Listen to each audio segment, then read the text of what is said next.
Angel here, DEH Safe Body Art Practitioner here at babyearpiercing.com. So you may have made an inquiry about the integrity of a earring post with a friction backing.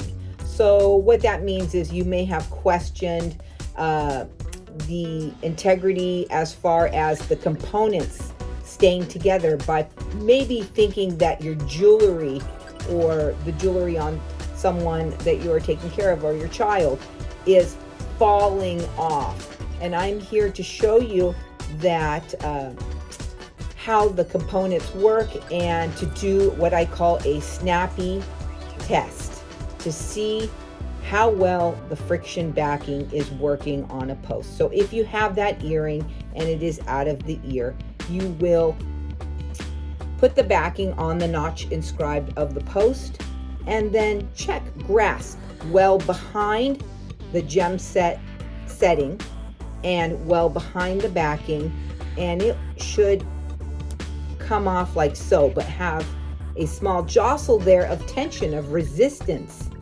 Okay, so let's try that again.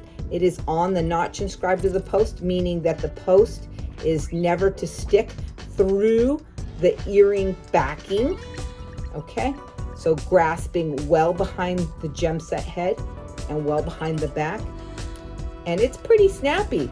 Jewelry is made to safely disengage under a certain amount of pressure to prevent the ear from being damaged, torn, or completely disformed.